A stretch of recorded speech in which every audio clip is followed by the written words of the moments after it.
Hello, sports fans, and welcome to the Scott Sports 101 AFC NFC Championship pregame show on this Sunday, Championship Sunday, I should say.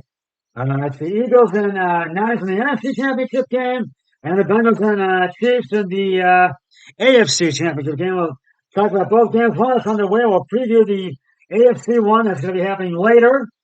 But first, here is today's Scott Sports 101 AFC NFC Championship game trivia question.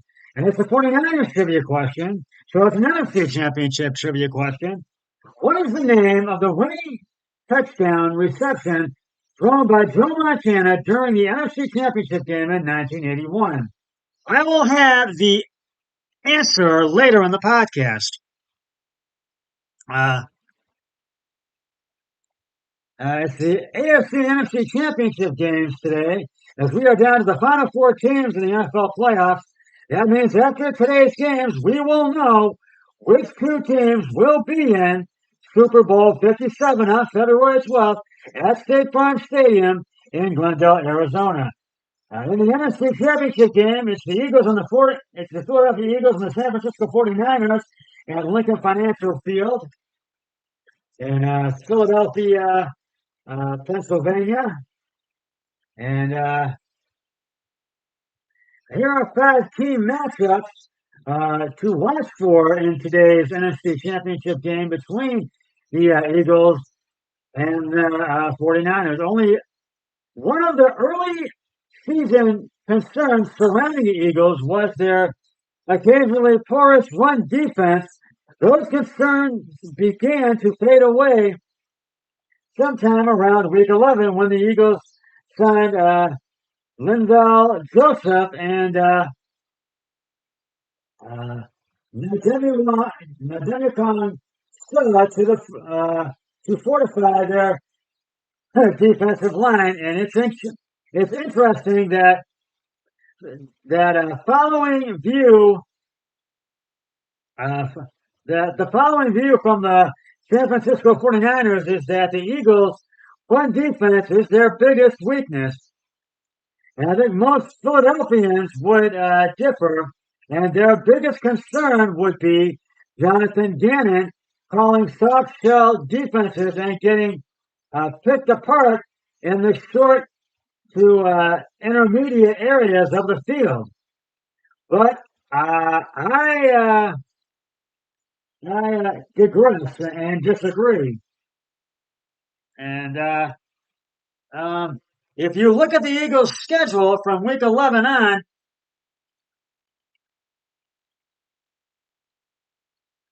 they played a lot run heavy with star runners.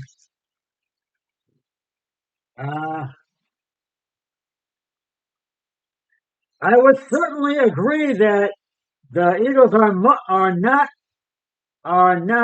world beaters against the run, but I also wouldn't call it a weakness either. Now, the 49ers want to be a physical running team. In 2002, they were the seventh most run heavy team in the NFL, and like many of the Eagles' other opponents this season, they ran it well.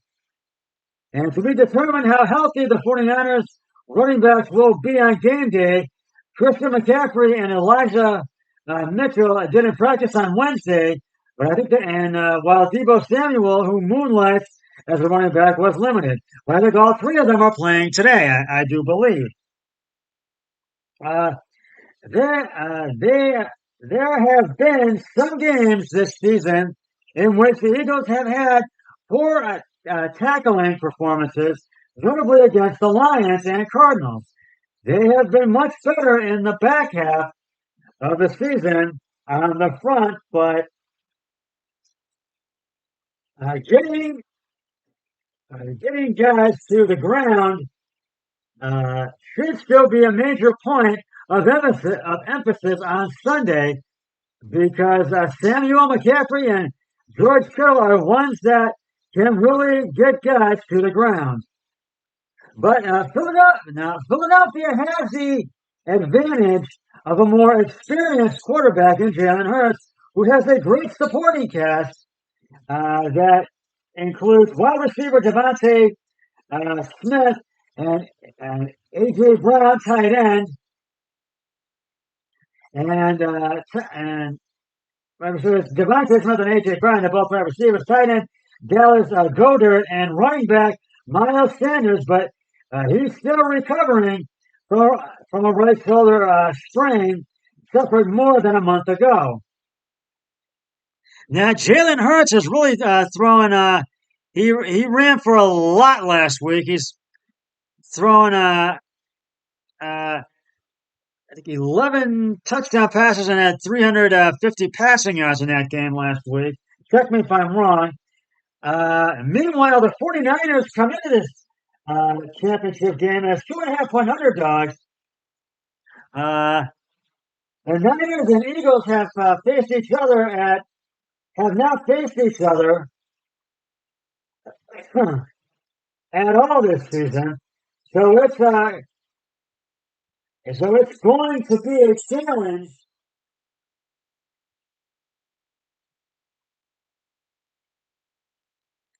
So it's going to be a challenge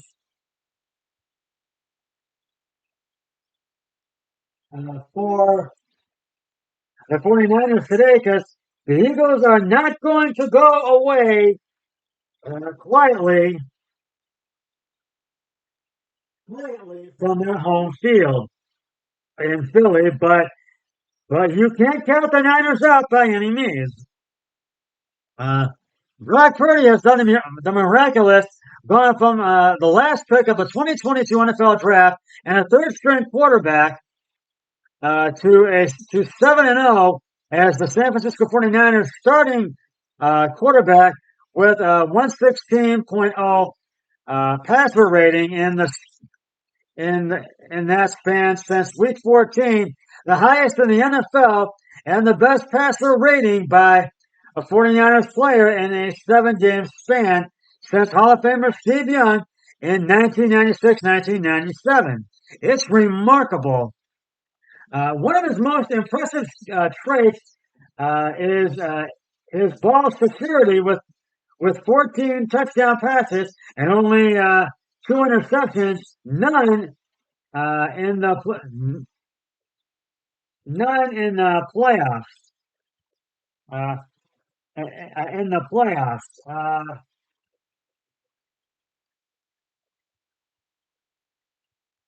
However, Purdy's perfect run will come crashing to a halt with him going down in flames on Sunday in Philadelphia against the Eagles team that has the most sacks in football this season, 75, including the playoffs, the third most in a single season in NFL history, including the postseason, and the second highest pressure rate in the NFL, 39%.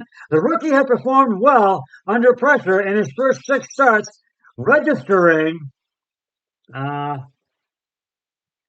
registering 121.2 passer rating when under pressure. However, when facing Defensive Player of the Year finalist Micah Parsons and the Dallas Cowboys front last week, Purdy wilted as he completed only 3 of his 11 passes under pressure for 39.6 passer rating. The Eagles' pass rush should be even more struggle for the 49ers offensive line to contain since it's not centered around predominantly one player. Philadelphia has 4 players with double-digit sacks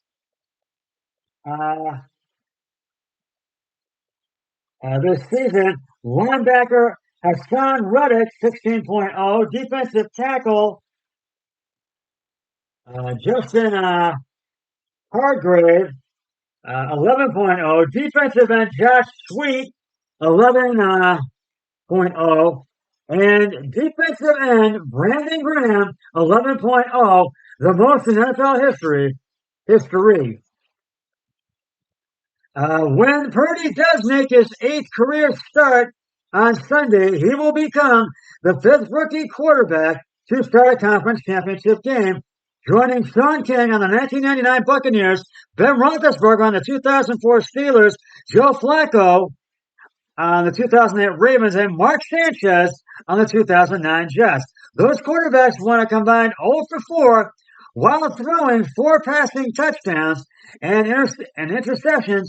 Purdy will run that record to 0 5 and add a couple of more interceptions to that cumulative box score. Now, expect these two teams to really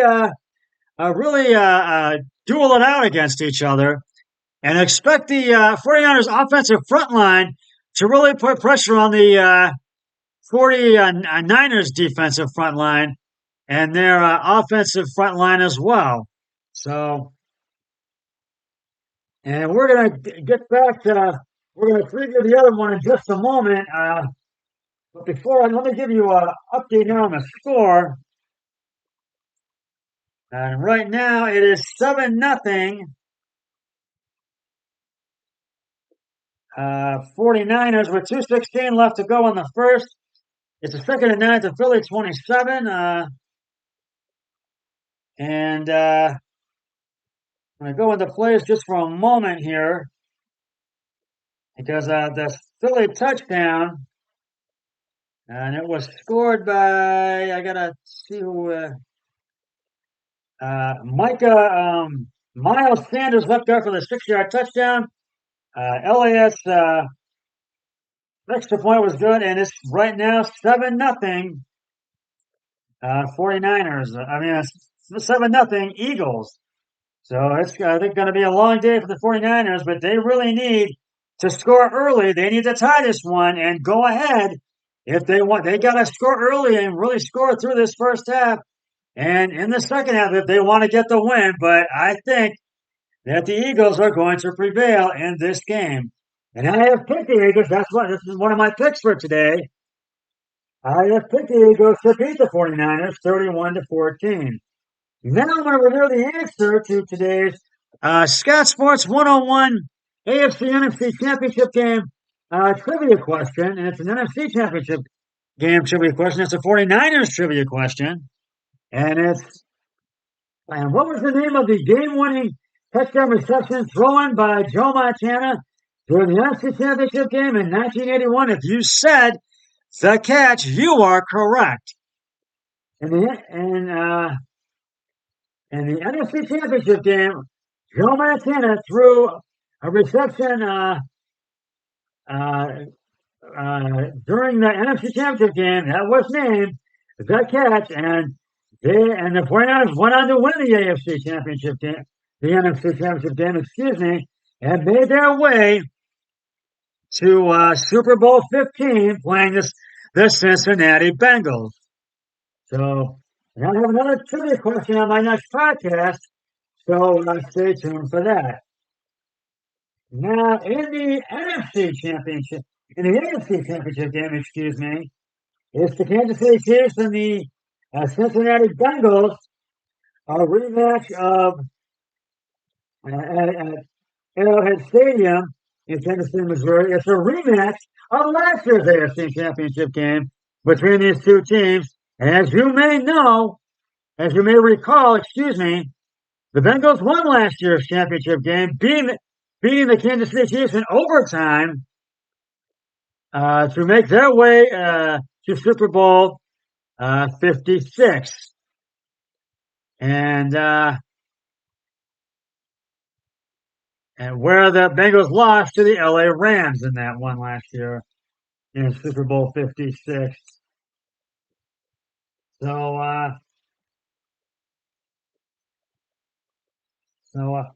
and right now I'm going to give you a little, I'll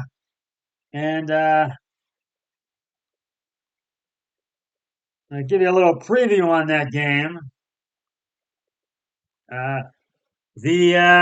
The Kansas City Chiefs have lost 3 straight games to the Cincinnati Bengals, including last year's AFC title game, where they blew an early 21-3 lead in overtime, and lead in an overtime defeat before a sea of stunned fans inside Arrowhead Stadium. Patrick Mahomes, who expects to lead the Chiefs against the Bengals on a sprained right ankle in Sunday night's rematch, is likewise winless against the Bengals counterpart Joe Burrow, the only quarterback to have beaten him three straight times. And Mahomes is not 100%, even though he's back. In other words, there is a reason the AFC North champions are imbued with a certain degree of confidence as they return to Kansas City, where the uh, where the Burga, where the Burge burgeoning rivals will once again determine who represents the AFC in the Super Bowl. Your preparation leads to confidence. That's just what you see from Joe and all our players explained. Even the keeled Bengals coach Zach Taylor, who somehow schemed out of coach and gotten his team to out execute Andy Reid and the Chiefs over the past 13 months.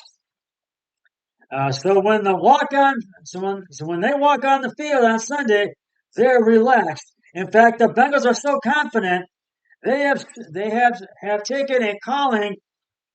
They have taken to calling the Chiefs home Arrowhead Stadium, and ain't that the truth?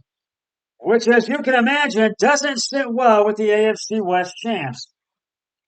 I'm sure a lot of guys are aware of the comments they are making. Chiefs wide receiver Juju Smith-Schuster admitted the Bengals have always been the rah-rah team, and they back it up, and they are doing so again in the postseason. Yet it's not if the Bengals, who roared past the Buffalo Bills in the divisional round, have dominated the Chiefs, who took care of the Jacksonville Jaguars despite losing Mahomes for most of a quarter following his injury. And all three of their meetings have been decided by just 3 points each. We know what team is playing that has been to this game the last 5 seasons, and they've all been in that stadium, Burrow said. So to me, they're still the team to beat, and we're coming for them. But we know it's going to be tough, and we know it's going to be a hard fought, and we know the kind of players they have on that side. The matchup of last year's title game was a classic. Mahomes threw 3 first-half touchdown passes. Then Burrow led a dramatic comeback for Cincy, and when the Chiefs, Harrison Butker kicked a 41-yard field goal with no time left to send the game in overtime, the Bengals quickly picked off Mahomes to set up Evan McPherson's winning kick. Listen, they probably should be confident. They've won 3 games, said Reid, who is trying to guide Kansas City back to the Super Bowl for the 3rd time in 4 seasons. That's okay. Once they're going to play the game. Besides, the Chiefs have a quiet confidence about them, too.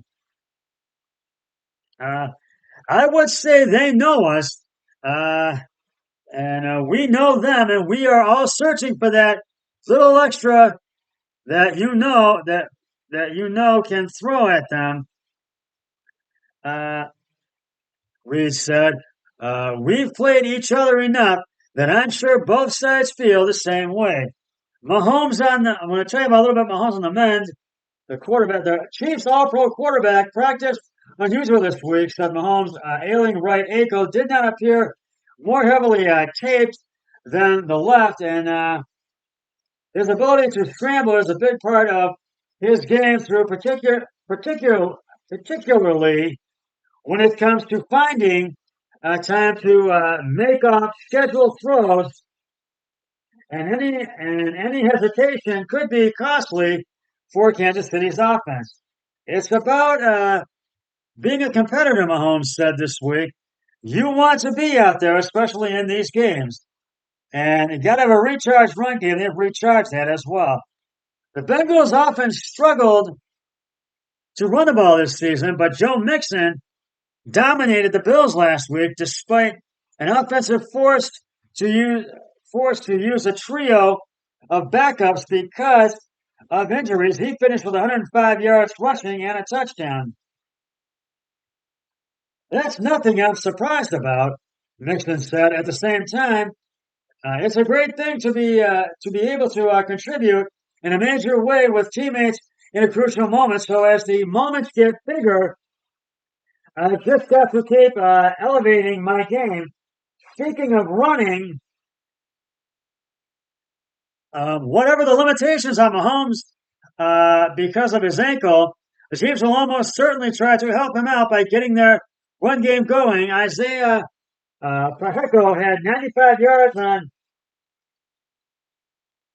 just 12 carries last week, and the bulk of that came during a 12-play, 98-yard drive when Mahomes was getting examined and backup Chad Hain was in the game. Quick release. A big part of Burrow's success is getting the ball out quickly before pass rushers can find a lane and defenders can process what's happening. His release time has averaged about 2.5 seconds last week, and the Bills sacked him just once. We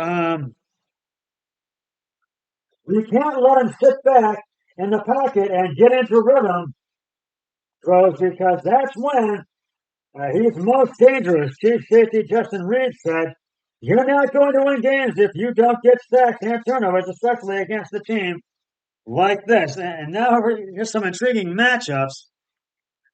Bengals have one of the league's best group of wide receivers, headlined by Jamar Chase, who set the franchise single game record with 266 yards receiving in the regular season over Kansas City last season. They'll be facing one of the youngest defensive backfields, which often has 3 rookie corners and a rookie safety on the field at once.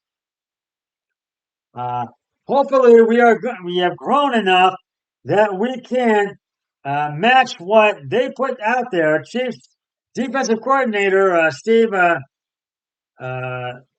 Spagnuolo said, "This is an elite group, and we're going against.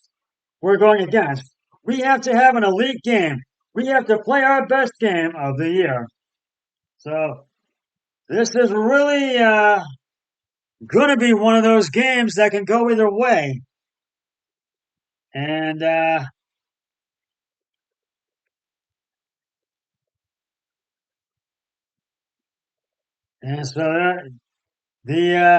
I think the team that scores first is the team that's going to win this game.